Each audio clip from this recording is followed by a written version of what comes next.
Shout out mga kagimo. Ayan, mayroon na naman tayong gagawin ngayon. Itong badyang ito. Tapos palit tayo ng lining. Ito po yung lining natin, papalit. Okay ki. Okay ki. Ito try lang natin to kasi hindi naman to siya original. Kung ilang buwan ba siyang tatagal. Makapal po ang kanyang lining, makapal, hindi kagaya ng original na manipis. Pero iba kasi yung original, yung kapit, kung magtatagal ba itong replacement na ito. So ayan, sige na.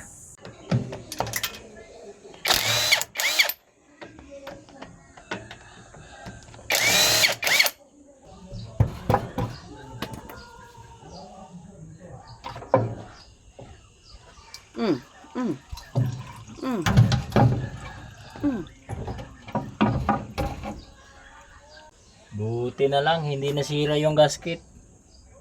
Ayan.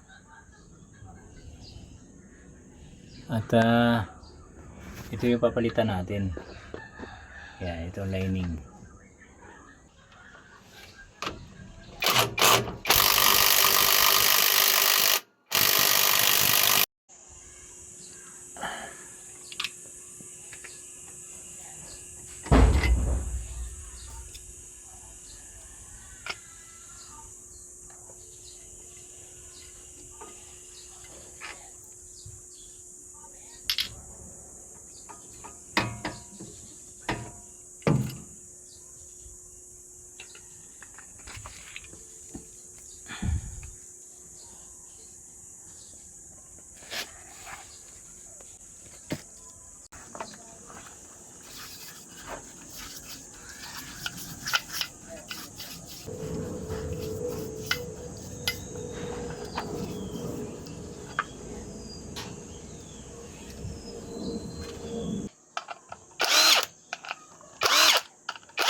Ito na yung lining natin.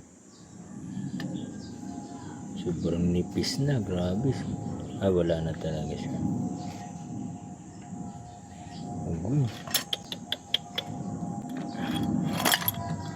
Malalim. Ayan.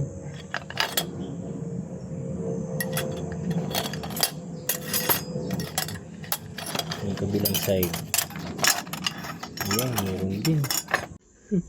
Naku po, Ate Melit, malalim na siya, kinain po. Sira po yung clutch hub. Naku. Yan.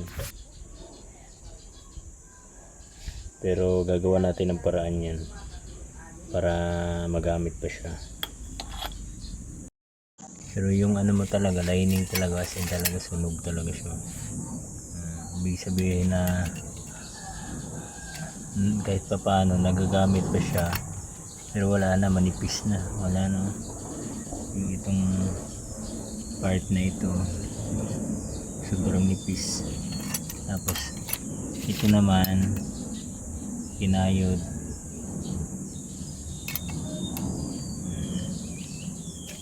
Yan yung nagdadrag. So ayan, magic. Ayan, guminis na po siya. Ayan, wala na yung ano niya, nawala na yung gas-gas niya, yung lalim nawala na. Ayan, wala na, makinis na yan.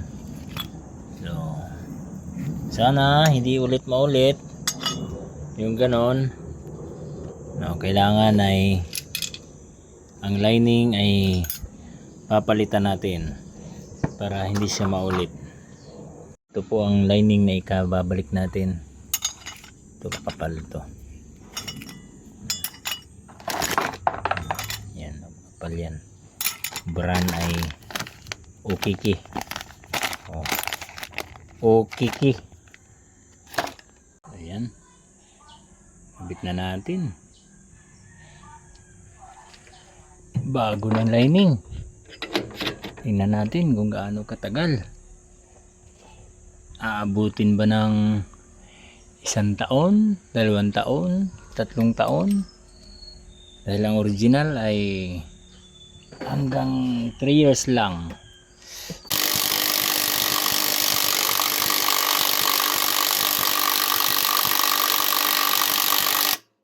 Ayos. Ayan, nakapitan natin. Clutch, throttle, cambio. Ayan, cambio nya. At saka langis na lang.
Kung nagustuhan mo atong video ito, huwag sanang kalimutan mag-like at mag-share.